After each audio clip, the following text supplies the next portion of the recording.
Welcome to Signals with Will Snow. Today I have my guest, John Sanei, and we are talking about just after the 1 billion summit with all the followers and everything going on.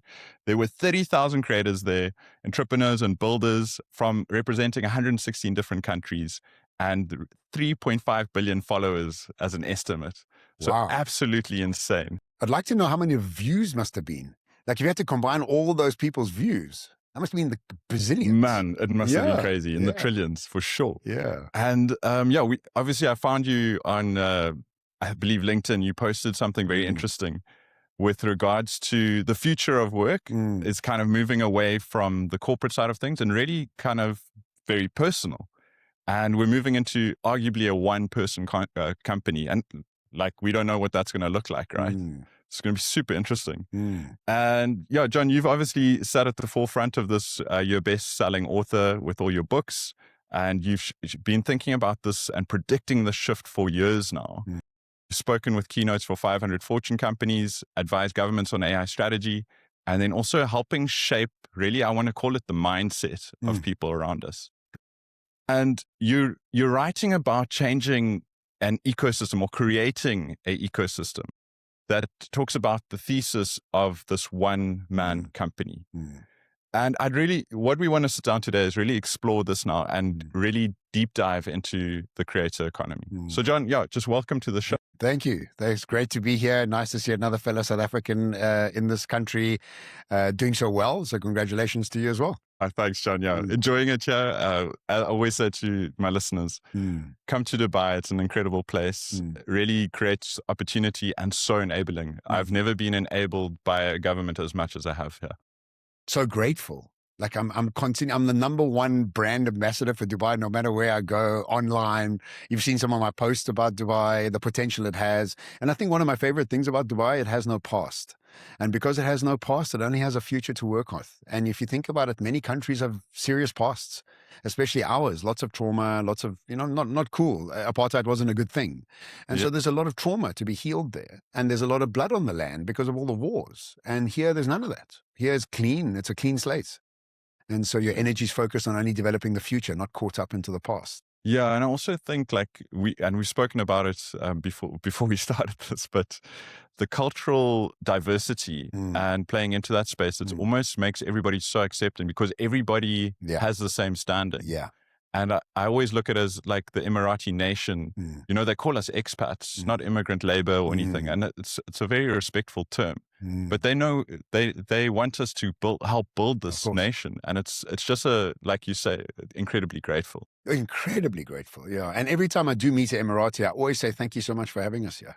And how proud you must be. Like, thank you. It's great to be with you on this journey. So it's wonderful. And John, let's jump into some of the stats. And I've needed a tablet for this, but the UAE is really telling a story. There's a lot happening here. Freelance registrations are up 78% on last year. Jesus. There are it's insane, man. There are over 100,000 licensed freelancers now, and they are moving into this professional world of using AI. I believe 80% of people now are using AI. That's up from 56% last year. Tell us about your concept here that we're talking about AI now can replace entire departments, organizations. Freelancers can out-earn, the employed. And arguably, there's a rewiring that needs to happen, like the mental space, and we talk about this also from a generational perspective. Like, how is this changing for the personal enterprise? And how do we change this fear-based or the scarcity mindset? How do we shift that? So let's back up a bit before we get into the solutions of where we're going. Let's understand where we come from and understand how we've already evolved into this space. And the analogy that's always useful to think about is that for 10,000 years, we were agricultural farming humanity population.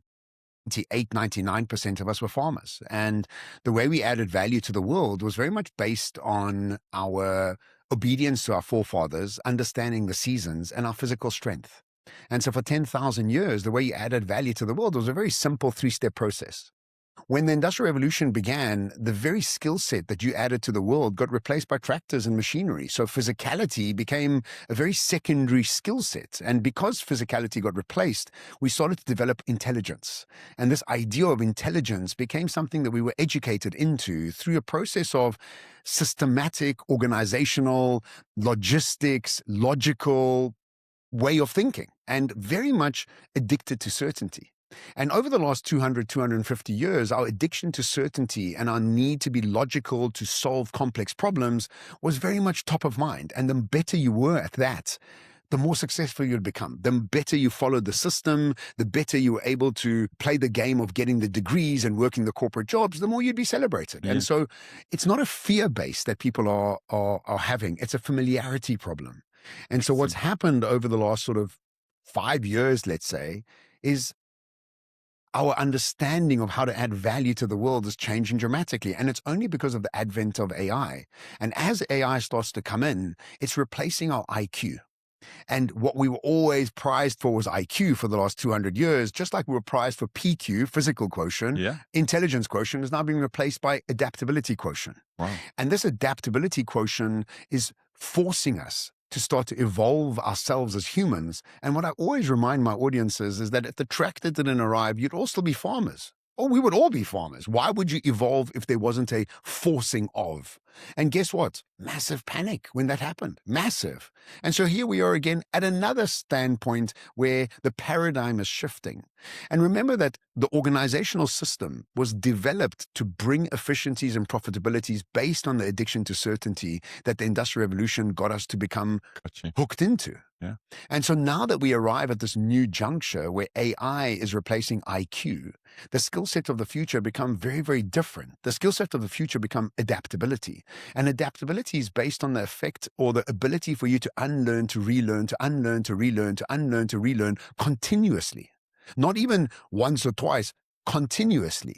And so you realize that the brain that we have is not about that. It's a familiarity machine, not an adaptability machine. Neuroscience is proving to us that by the time you're 35 years old, you're having somewhere between 60 and 70,000 thoughts a day, of which 90% are the same thoughts as yesterday. We are truly familiarity machines. And some people are thinking about things for the last 40 years in the same way. Now, add to that emotional lack of intelligence. And you realize that adaptability requires very, very high levels of emotional intelligence. Because if you don't have high emotional intelligence, you can't be adaptable. You're stuck in solving yesterday's problems on a continuous basis because you're stuck addicted to your identity. Yeah. High levels of emotional intelligence are very clearly measured by one simple question. How quickly does it take you to recover from a trigger? If you stay triggered a long time, you have low levels of emotional intelligence, which means you have low levels of adaptability. And we have so many senior leaders in the world that have got all the PhDs and MBAs, but are children emotionally. And because they're children emotionally, they're triggered into past ways of solving problems. Look at the German car market. The German car market's over in many ways because the Chinese car market's done. And you have to ask yourself, were the leaders of the German car market stupid or lazy? No, not at all. Highly intellectual, highly with it. But they didn't have the awareness of what the next world was going to come. Why? Because they were so stuck in solving problems that always they have through combustion engines and facilitating the sort of chain of building those engines with 400 car parts. And now you look at an electric car, the engine's got 3 parts, 10 parts maybe, and a battery. Yeah, 100%. And so you realize that the world we're moving into requires us to evolve as humans. It's not just a simple idea that we have to kind of like go learn about. It's really an evolution of humankind. And the great way for us to remember it is we went from muscles in the agricultural era, intelligence in the AI era, to intuition and emotional intelligence in the AI era. So we have to evolve ourselves. Now, as we start to evolve, obviously the way we add value to the world has to change because we can't do what we've always done. It's not gonna reap any profit. And so the evolution of this is your ability to access your unique skill. And once you've accessed your unique skill, which is your genius, which all of us have, and guess what school did to your genius? Don't have time for your genius, bro. Move out the way, follow the system. Yeah. The better you follow the system, the more you'd be celebrated. And your mom and dad would tell you, I know you love art, son, but go become a lawyer. Yeah. Because what's going to do with art? You have to, so people would, too much for that. Yeah, so you would hate being a lawyer, but society forced you to become into that system. That system is dissolving. What's left is your genius.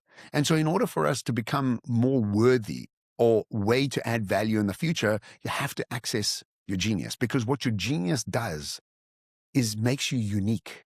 And your unique fingerprint is how you're going to add value to the world, because the systems are all going to be replaced by AI, meaning it's going to go to zero cost. The systems are going to be rudimentary, just like 99% people farm today, 1.3% of people farm, and we're all still eating. All of it was machinized. So it's all got out of our system to not actually worry about it. So how do you become adaptable? Access your genius, build an audience, start monetizing that audience. And as your adaptability and genius is based on your curiosity, that curiosity leads you to always unlearn to relearn quite naturally. Yeah. You don't even have to worry about it. 100%. And I mean, to build on what you're saying, I always think about like when I was a little kid, or anyone was a little kid, when you were 5-year-olds, you woke up in the morning and were you worried about your day? What was planned? So excited. Excited for the unknown, the adventure. Right? And somewhere along the line, maybe, and this is the old school system and the way of thinking, you lose that. And you got to think, what am I doing tomorrow? What is my plan? What is this list that I've got to go and check off? And I agree with you. I think that's maybe also the brain maturing and that familiarity engine that you speak of, like coming into fruition. But I love the fact that I think you really promote people kind of embracing that inner child, finding your genius, like you call it, and going for it. And it's a magical thing when you tap into it and you get going down that. Well, Steve Jobs said in his very famous Stanford University speech, he said, if you haven't found why you're here yet, stop everything you're doing. Find out why you're here, because everything changes afterwards. You become unique. And in that uniqueness, you become valuable. Nobody cares that you've got an MBA and an accounting degree, because a gazillion other people have got it. So guess what? Congratulations. You finished university, you got your degree. Now you think like 84,000 other people in your year. Like, what is the point of it? Yeah, what is the point? The only thing that's going to get you to stand out in the future is your golden thread of curiosity that leads you to genius. Totally agree. And John, a very random question, I suppose, but on point. Are the old institutions kind of holding on to this kind of grip of you need a degree? Like, where is this leading towards, because, already we're starting to see that many organizations are saying you don't need a degree. That's falling away. In fact, there's a massive stats happening in America that people that are graduating aren't getting jobs. And so what does that mean? Yeah. You've spent all that money getting your degree and the organization doesn't need you. So that whole system is already starting to wobble, and organizations can try as hard as they want. The point is that knowledge work, highly intellectual people doing repetitive work, is being replaced by AI. And those are the smartest consultants, accountants, and lawyers in the world that are starting to be replaced. Yeah. So as much as they want to hold on to it, and really remember, I don't think anybody's being malicious. I think our familiarity machine is so strong that people stay in lives they hate. People become addicted to lives they dislike immensely, relationships they hate, jobs they hate, but they stay. Why? Because their familiarity is overrunning any other idea that they have. And so really, it's not malicious at all. It's just how they are trying to stay alive and keep their identities alive, especially old men over 55, 60 are in a very, very tough place, because their identity has been built on this addiction to certainty, work hard, do what you have to do, play, that world. And it's dissolving in front of their eyes. And it's a very, very difficult thing for them. Very difficult, So yeah, it's happening globally at a pace. And I'm seeing it more and more as I travel. Yeah, it's amazing.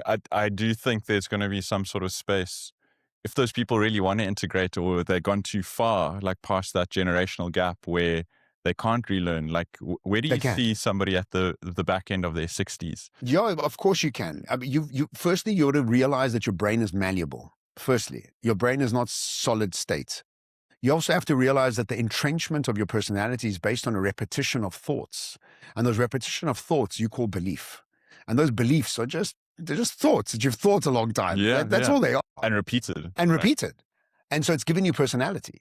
And you now think your personality is stuck. It's not stuck. You have to do the work. But the work is not an MBA. The work is emotional work. Yeah. It's healing your past. It's rehearsing your future. It's meditation. It's all the things that build up your intuition. And it's your intuition that will give you the adaptability, the genius, the curiosity to add value to the world in a new way. And so it's quite strange right now, because if you had to go to the agricultural area and say, look, guys, put down your tools, you're going to be accountants and cloud engineers soon. They would be like, what crack are you smoking? Like, what are you talking about? And it's the same thing now. It's like, how am I going to pay rent with my emotional intelligence? But it's not the point. The emotional intelligence is your gateway towards adaptability. And if you don't understand that, you have to first grip that. And once you grip that, the inner healing. Yeah. But it's good to know and hear. And I think what you're really saying is that you can not repurpose yourself, but give yourself the belief and the energy and find your you and your genius, as you mentioned it, and go for it. And you can do it at any time. You really can do it at any time. I mean, for me, it happened at 40. So, and yeah, so anybody can do it at any time. You just have to understand what the rules are of the future. Yeah. And if you understand what the rules are, then you start to follow. Yes, because you played the rules before. You went to university, you went to a corporate job, you sat in traffic 45 minutes in the afternoon, in the morning. Those are the rules. Yeah. And you did it well. There's new rules. Yeah. So now start playing a new game. You know the 10,000-hour rule. Yeah. From Malcolm Gladwell, made very famous by Malcolm. It wasn't his, but he made it very famous. 10,000-hour rule's amazing if the rules of the game don't change. Once the rules of the game change, your 10,000 hours is nothing. That is so good. So Cristiano Ronaldo comes in and now all of a sudden football's got new rules. He's going to be terrible at those new games because he doesn't understand it. 100%. So that's what's happened. The game's very interesting. I love that. I think that should be that's definitely the hook for this. And I think, John, this is a lovely segue now, shifting from what we've done in the past, where we are now. And you say attention is the new currency. And seeing that we've come from the 1 billion follower summit, we are now talking about the creator economy. Things are shifting really fast here. I mean, the creator economy is worth $205 billion right now. And that is projected to be worth 1.3 trillion by 2033. That's right. So that's growing at 23% annually. I mean, this is a fast growing space. Lots of people think attention is a vanity metric. But let's talk about that, because right now it's actually a foundational layer. What do you think? I always ask my audience, do you watch Stephen Bartlett or Brad Pitt these days? Who's more on your screen? Of course. Yeah. Stephen Bartlett has all of a sudden become the new George Clooney. It's not the George Clooney, but our focus and attention has gone off Hollywood and gone on to podcasters of all things. Now, all of a sudden, podcast is a thing. But what is podcast? It's attention. What was Hollywood? Attention. It's all attention.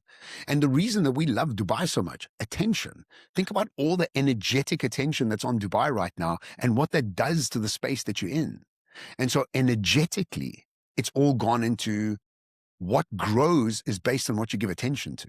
This is the law of quantum science. And so this is exactly the same thing as we're moving into the space of attention. Now, when you build attention, you can move people.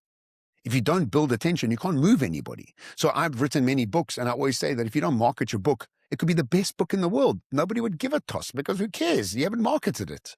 And so what we have to realize is that it's always been about attention. We've just had our attention on Hollywood and other things. Now the attention has moved to the point where anybody can get attention, and your attention is based on one very clear thing: your uniqueness. The more unique you are, the more attention you'll have. The less unique you are, the more you become blasé and like everybody else. Like, how many makeup channels are there? Gazillions. Gazillions and gazillions. It's not unique. Tons. Now you start creating a unique. Have you seen that lady who does real estate, and she goes in and she does comedy? And so she stands in every room and she's dissing the place she's staying at or the house, or she's like talking about how grand, like she's just, millions of followers, selling houses left, right, and center, selling houses uniquely. Crazy. Based on her personality. Yeah. And so you got to realize that everything's got an opportunity for you to add your unique value onto it. And so authenticity of your unique genius becomes your currency of the future. And that builds attention for you. What am I doing? Like I always tell my audiences, is I am doing exactly this. I'm building a brand based on my own unique understanding of the future. And why am I even sitting at this flippin' podcast with you? Because I look at it, like I look at exactly what's happening. So this is what it is, attention. And I think, I mean, we've just come from the summit, as I mentioned. Like we saw it firsthand, right? Yeah. There was a podcasting studio in every single one of the lounges. All the podcast producers were there with their own little casting studios. And it's really built around attention. I mean, they had amazing guests. Mr. Beast was there, Will Smith. I mean, the list really goes on. And all of these guys Will Smith used to be a Hollywood star. Yeah. He's arguably directing movies now but he's also moving into this influence space, you know? Yeah. So look, I totally agree with you. And I think if I think back to my corporate career, attention was always given to the person that made the most noise in the boardroom. Yes. Not necessarily the one giving the best answers. Absolutely. One of the biggest things, I mean, I've never been in corporate. I lasted 3 months in corporate and I hated every second of it. And I've been an entrepreneur my whole life. And people say, oh, how come? I got daddy issues. I can't take orders from anybody. Fair enough. I hate taking orders from anybody. So I'd rather just be by myself. Heard this thing is this very successful corporate player. Her mission every day was to walk the floor and greet people. Every morning, every afternoon. Every morning, every afternoon. Yeah, and she said that became part of her success. Because she was visible, she was seen, she was greeting, she would walk the floor every morning and every afternoon. And so I thought, wow, that's the skill set that you need, like a politician. Everybody 100% agree with that. 100% agree with that. And a lot of people gave me that same advice. Yeah. I definitely used it. Yeah. I think talking about the creator economy, it's the exact same thing. It's the same thing, except you're doing it on video and podcasts. You're doing well said. It's exactly the same thing. Yeah. But you know, the trick is most people are scared to start sharing. And they're like, cringe factor, or, you know, I don't know if I know enough, or I will do it eventually when I know enough. I'm like, the only way that you can actually begin playing in the attention economy is to be terrible in your first 10 videos. Terrible. And that's okay. You must see my first video. I have it on my desktop. And I watch it from time to time. And I made it when I was 12 years ago. And I had to go into somebody's studio to film. The phones weren't good enough. So I had to go into somebody's studio and film in front of the studio. And then it took like weeks or 2 weeks for him to edit it. And I had one video. Like I was like one video I put on YouTube, you know. And man, all I want to do is hug that guy, you know. He was so clueless. But I did it. You know, I started, and now, you know, 15 years later, I travel the world from those things. You know? Yeah. So, I mean, you're a top 5 futurist, right? Yeah, that's right. Yeah. Incredible. Yeah, incredible. Just from that one video, right? Well, I wouldn't say from that one video, but yes, that was where it started, the genesis of it. Yeah. But it's even incredible to me, you know, because I come from Edenvale, bro. I mean, I'm like, you know, now I'm advising Emirates Airlines on what to do for the future. I'm like, what? How did this even happen? Yeah, it's insane. Look, I come from an ostrich farm in Eastern Cape, so it's like, you know the story. It's amazing. Yeah, it's fantastic. I love it. Yeah. I love it. No, well done. It's incredible and inspiring, to be honest. Yeah, thank you. Yeah. And John, I think let's move on, because the next kind of topic is really, it's a provocative claim, right? There are now over 300 startups that were founded by solo entrepreneurs. And the data shows actually that solo founders are arguably more likely to land funding compared to a group of founders. And I'm not quite sure why that is, but Sam Altman also predicts that the first billion-dollar solo one-man company will be here in the next 3 years. If not already started. If not yet already started. Yeah. And Forbes is saying exactly the same thing, and it's exactly what you said, faster than you think. Yeah. What are your thoughts on this, and how do we move away from this person that is like working maybe in a corporate and business with others, now attached to AI agents, executing accordingly? And I'm going to add a second pass to that. Like, how do we make sure that they don't mentally burn out? Because I don't think anyone's factoring for that human side of it. When you are doing what you are here on earth to do, you're not burnout. Let's remember that. There's no burnout. When you're accessing your genius, there's only flow of energy. When you're fighting through, that's when you burn out. When you're pushing against, like you gotta, no, I don't burn out. I've written 12 books. I'm traveling the world. I don't burn out. Because why would I burn out? Like, I'm not doing anything against what I really want to be doing. I'm not creating friction. And so I don't believe that there will be a burnout if you're accessing your purpose here on life. Yeah. And so remember that Instagram was sold for $1 billion with 12 employees 10 years ago. Now extrapolate that into the future. I mean, it's already, we've seen it. 12, and now you've got all these agents arriving. And I just think about myself. You know, I have one full-time employee and I have about 20 freelancers around me, and slowly but surely those freelancers are being replaced by AI. Wow. Corporates often realize that when they come into entrepreneurship, how spoiled they were in the corporate space, because you had so many people around you doing so many different things, and now all of a sudden you have to start to do them, you know? Yeah. And I always suggest that they start slowly on the weekends and start building things on the side. So it's almost like a fitness. Entrepreneurship is fitness, and working with AI is fitness. And so you got to rehearse it. You got to practice it. You got to burn out. You got to stuff it up. You got to fix it. And so I wouldn't leave your corporate. I would start as soon as possible, just a sideline scenario. And I said it in my video from 1 billion is corporates are moving over, not because they have to, no, not because they want to, it's because they have to. They're being let go. And so they've almost got to start this sort of thing that they're doing. So my suggestion always is remember the process that you need to go through. You need to become unique in what you're doing. You need to start to rehearse and practice what you're doing. You need to test the markets, and then you need to go. And you need to be like the rest of us. You need to start understanding the attention economy. You need to start to understand sharing your unique perspective. You need to start building products around that. And that's the only way you can start to add value in the world. I don't see any other way, to be honest. And so it's got to be a process that they need to accept and to start practicing. I mean, it's something that I definitely struggled with, is allowing myself to express my uniqueness while still being, and I'm going to use the term handcuffed to a corporate brand at the same time, right? Yeah. And it's how do you negotiate that, first of all, so that you do have the room to express yourself and there's a win-win on the table. It's not easily done. I don't think the old business structure and the way the world worked is set up for that today. No. But I believe it will ultimately lean that way, or it will get pushed that way, or ultimately the employee will. Look, you have no choice. What's going to happen this year, next year, more and more departments and organizations are going to be replaced by agents. You literally have no choice. It's like when the tractors arrived. You have no choice. Yeah. You're going to be the best plower of the field ever. And the tractor's better, faster, cheaper than you. That just doesn't matter, you know? I always ask my audiences, did anybody run here instead of get into the car? No. Did anybody push harder than a tractor this morning instead of the tractor? No. Why would you? You don't even think about it. Yeah. It's not even part of your thinking process. And this is exactly what's going to happen. It's not even going to be part of your thinking process in the next few years, you know? But also remember that we are in a state of dissolvement right now. All the structures are dissolving.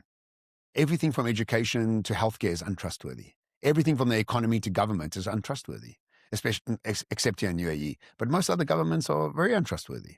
And so you go to the doctor. Before you go to the doctor, you've checked out everything from ChatGPT before you even go to the doctor. And then when the doctor's talking to you, you're like, you don't know what you're talking about.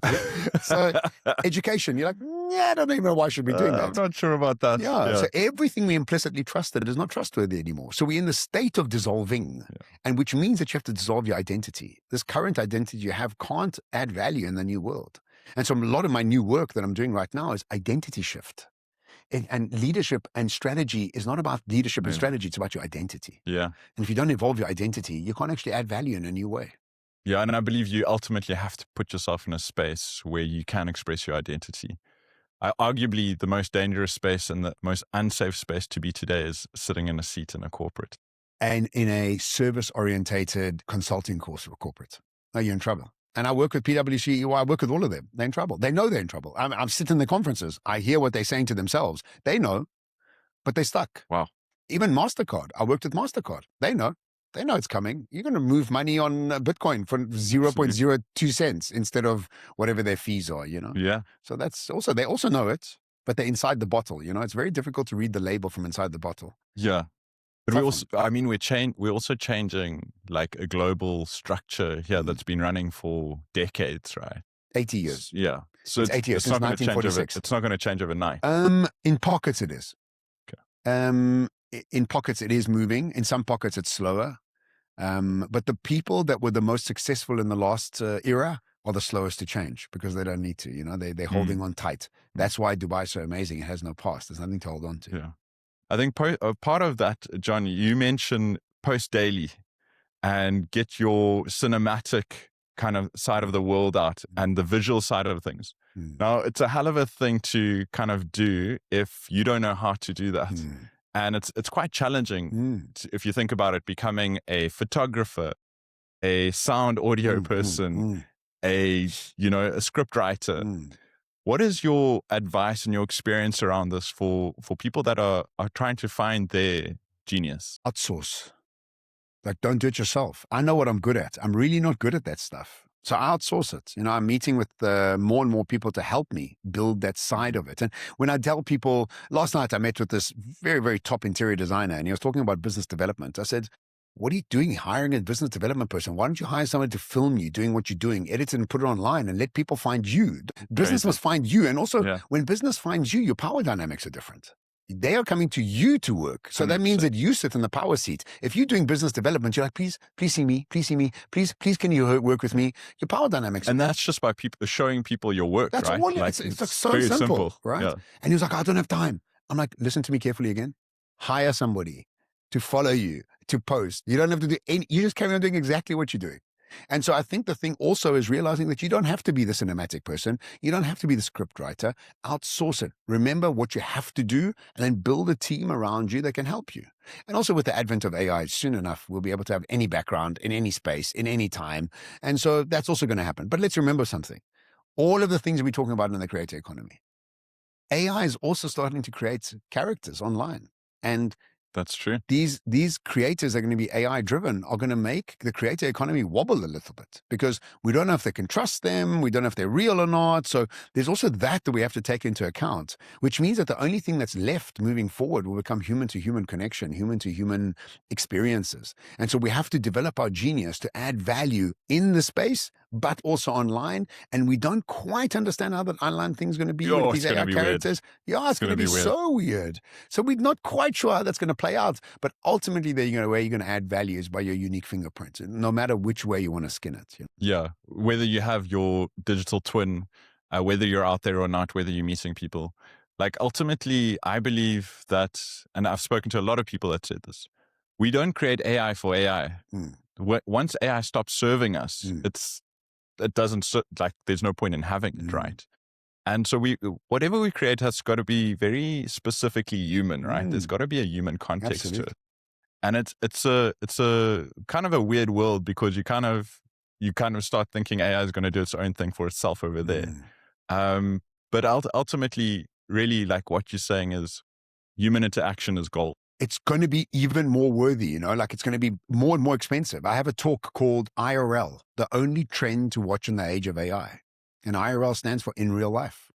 And there's 3 reasons why in real life will win. Because we're moving into a space of the zero marginal cost society, which means that everything that digitization touches moves to zero cost. Music, entertainment, communication, photography, soon will be transportation, power generation, and services. All these move to zero cost, which means that digitization makes everything cost nothing. The second thing is you can't trust the internet. And so now you can't trust the internet and everything digitization touches moves to zero. What does that mean? What's left? You and me. Yeah. That's what's left. There's nothing else left. What we're doing right now. Yeah, exactly what we're doing right now, So for me, IRL becomes so important for us to focus on. And the industries that IRL are going to really boost is like hospitality and travel and storytelling and musicians, live comedians. We're going to start to congregate in more communities to explore more human expressions of creativity. And so that's going to become incredibly valuable. Yeah, I totally agree with you. And I'm actually already seeing a lot more of it. Dubai is a good place to replicate that experiment because you've got so many people from different cultures and stuff and arriving. It's a big exodus out of the UK at the moment. What I'm finding and I'm seeing is people's craving to find a community, a belonging. And that's to have a direct relationship with someone. Yes. And that's exactly what you're talking about. It's so important. Remember, community broken down into 2 words is common unity. I want to find somebody with common unity with me, Yeah. Community. And it's so funny. I think another thing that people do is they'll leave their country to go live in another country or immigrate. And then they'll go find the people that came from their country because they're looking for that commonality. Right? But also remember the thing with Dubai, which I love so much, is everybody here has got one thing in common: adventure in their blood. Absolutely. If they didn't have adventure in their blood, they wouldn't be here. They'd stay there. So true. So the people here are usually fit and like on the go. Why? Yeah. Because you need to be like that to be in Dubai or even make the trip here. So yeah, courage takes on different forms. There's that beautiful quote from the Sheikh where he says, I don't care whether you're the gazelle or the lion. Run, buddy. You got to run, buddy. Run, man. You got to run. Yeah. John, moving on to my next question. Let's project forward here in the next 5 to 10 years. We've got AI agents handling execution. Robots. Robotics are coming. We'll jump onto that now. We've got powered automation around us. The next unicorn, is it a company or is it a human? Like, what are people going to be investing here in the future? Because, I mean, the markets will continue to exist. But do you see that, again, I suppose we leaning on the one-man company here. Are we going to be investing in humans or are we going to still be investing in companies? Humans are companies, but I think the gold of the future is humans. And I think that the idea of unicorn itself must be dissected because we're still projecting a current understanding of unicorn into a world that doesn't celebrate billion-dollar companies. That's true. Like, what's a unicorn? Like, it's an irrelevant thing when you've got all the money and access to anything you want. And I made a post the other day that said that AI and robotics are going to saturate every single one of your desires. It means that AI and robotics will take care of the outer world, make it zero cost. The most important thing will become the inner world.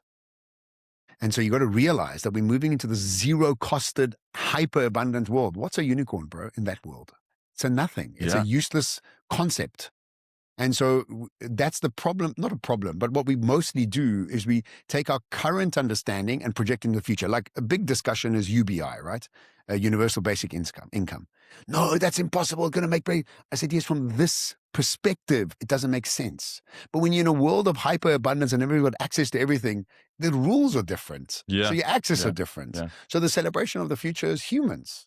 There won't even be companies. Why would you need a company? What would be the purpose of a company? Yeah.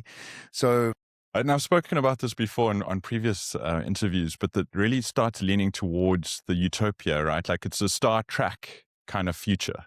It's where mankind is allowed to explore the things that we probably don't innately value as much as we should, which is like deep-rooted culture, exploring the universe, exploring our oceans, even the basics, and just getting back to the grounded stuff of, I guess, a higher thought. Consciousness. Higher consciousness. Analog renaissance. That's what's going to come in. We're moving back to being analog because everything, look, and a great way to see this, two things that I've been tracking. Apple, who sells the most phones in the world with screens, Warren Buffett's taking all his money out of Apple. So watch what the money's doing. Yeah. And the second thing is Sam Altman and Johnny Ive are starting to build these products that have got no screens on them. So the idea of screens is our ability to input into computers, which sits at 200 inputs per minute. I think that's the number. Computers can gazillions of inputs a second talking to each other. They don't need our fat fingers trying to put input. Trays and whatnot. No, exactly. So all of it's going to get done by computer to computer, which means that they don't even have to convert it to English. They can just speak their own language to each other to do whatever we did on a screen very, very, very slowly. And so the advent of technology and our ability to get away from screens is going to become a natural progression as AI starts to come into the world. I don't know if you've seen the new earphones. They've got cameras on them. And so what they reckon in the future, you're going to be walking around with earphones, glasses, no phone, and this is going to be picking up what's going on around you, and this is what's going to pick up around you, and then you have a conversation with AI called the intimacy economy. And this intimacy economy is AI talking to you, suggesting to you, and you're in this process of moving with this very, very wise PhD person next to you, answering any question you want, and you're moving through life. That's fascinating. So yeah, I think we're moving into a very different type of exchange with technology. Yeah, I've done a lot of work in voice AI and that sort of mapping out that interaction. Yes. And I believe it's going to be a massive layer for interacting with hardware, or at least with the software and AI. Yes. As we can already see, the Meta glasses, everything like that. Yes. Some scary videos that I've seen is people walking around with Meta glasses linked up to like Facebook and scraping the web. Sure. And they can literally walk down the street and greet people by name. Why is that scary though? Because right now, all you have to do is find them on. You're already doing You're that. Just taking it away. Yeah, but it's like right on your fingertips. Yeah, but now before it was impossible. Then it became you have to go to your laptop. Then it became you're going to your phone. Now it's going to become your glasses. Yeah. You're like, you know what you sound like? An old man. It's become so scary. Well, that's good. That's the mindset I need to change. Like for me, it's like privacy and trust and trying to figure out that. No, privacy is dead. Privacy is dead. Like there's no such thing as privacy. People know exactly what's going on. They know what you're doing. They know what you're up to. And I think I'm not scared of privacy being dead because I'm not doing anything. Like I'm open, bro. Yeah. Like whatever. I don't think there's any privacy left. Interesting. I don't think it's all. And also, you have to open up to AI big time for it to make suggestions to you. And so that, yeah. So Google's just literally released 2 days ago their personalization model that literally grabs what you're looking at on YouTube, your Gmail, your chats, whatever. They are creating essentially a superpower to suggest and push the right content towards you. It's going to be like, we're talking about hyper personalization. I know a lot of people have predicted this is coming, but it's here. Yeah. So I do agree with you. I think from a personalization, from a security, like privacy perspective, we gave it up a long time ago. No, but also remember something. I did a walking tour of Langa in Cape Town. Okay. It was the most fascinating day of my life, actually. Because as I walked through Langa, and we had an amazing Sizwe, I'm still friends with him, actually. And this was like 15 years ago. And it was a Friday afternoon. People were coming home from work. Every single house's door was open. And everybody, these kids were running into this house and that house and this house. And it was just like absolute community pandemonium, but organized chaos. Yeah. And he said to me, Sizwe, he says, everybody knows everybody in this community, which means that if you're a tsotsi, if you're a thief, everybody knows you. Everybody knows who you are. Everybody knows everybody. Is there privacy there? No. There's no need for privacy there because everybody's in the same game together. What we've done in our privileged world of making money is we've created walls and don't know your neighbor, you don't know who's who, you've excluded yourself from the rest of the society, which has created loneliness, anxiousness, and all these issues. Who's having a happier life? Langa, or people are much happier than the people in Camps Bay, much happier. Yeah. And there's no privacy in Langa. So then what are we discussing here? Amazing. Such a great thought. So I don't have much to add to that. Yeah, community is so important and you need really privacy for community. Yeah. Can't have privacy for community. I just have so many thoughts about this because I think a lot of it is a construct of what's been created. And I think a lot of people just get injected into it without a choice. And then they defend it. Privacy going. The companies are they do everything and have every type of wording to defend familiarity. That's all they're doing. They go to war to defend familiarity. And you're like, familiarity is an old story. That's all you're holding on to. There's new stories being birthed, but they don't want to engage with them, because they're stressed and anxious and fearful or whatever the case may be. That's why human intelligence becomes so important because it makes you adaptable. Doesn't make you protective. Beautiful. No, and I think that's very well positioned, John. Very well positioned. I know we're tight for time, and I want to ask you one last question, and it's a bit more of a bonus question for me, but I come from the product background in terms of product strategy, and really there's a lot that I see how technology is reshaping a lot of things. As we see quantum mechanics and quantum computing rather is on the brink of really cruising. There's a lot of stuff that Google's done in the space with their Willow chip. There's also now robotics that we're seeing. There's loads of companies out of China. I think there's the Neo robot. There's also Boston I think Dynamics. China's 10 steps ahead of everybody else. They just don't market it. Yeah, probably. Probably. Yeah. What's left for everyone else with all this technology coming? Because we're talking about computers thinking faster than anything we can imagine, and we're talking about robots looking after everything. We used to measure our success based on horsepower output. Your strength in the fields was how you were determined in your community if you were really adding value to the community or not. You work the fields for 16 hours a day. You're a worthy part of the community. Today we have ships with 100,000 horsepower. Are you still doing things? Yeah. Are you still solving new problems? Of course you are. You're just not solving those. Yeah. And so what quantum computing is going to come into a world and solve all the logical, outcome-based at a pace that we can't even imagine, which means that we evolve into new versions of ourselves and access new aspects of ourselves, but we don't have any clue about right now. And in the agricultural era, they had no clue about computing or logic. Like it wasn't no idea. No idea. Like it was impossible to figure out. But remember something, as human beings, we're unlimited in our potential. We're unlimited in what we can do. We've capped ourselves with an understanding that we've peaked as humans with IQ. No, that's it. We've peaked. Like, don't change anything. We're doing great. But the truth is, this is an evolution game. Yeah. And so what's left? I have no idea. But you know who's going to win?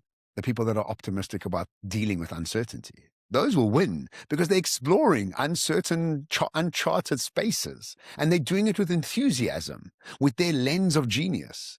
What could be more fun? Yeah. What could be more fun than moving into uncharted territories with all your faculties awake and alive and engage with technology in the most positive way possible? You're a rocket moving into uncharted territory with joy and excitement.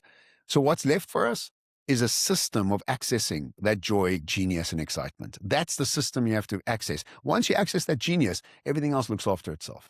Amazing, John. Well, on that note, I think really the story is to embrace the unknown. No one knows what the future holds, but with the human energy and tapping into your true passion and your true genius, I think that's really where the world's heading. And that's what I would encourage all of our listeners to do. Yeah. But thank you so much for being here. I pleasure. really appreciate your time, and it's been great meeting you. Yeah, and you, brother. Cool. Cheers. Cheers.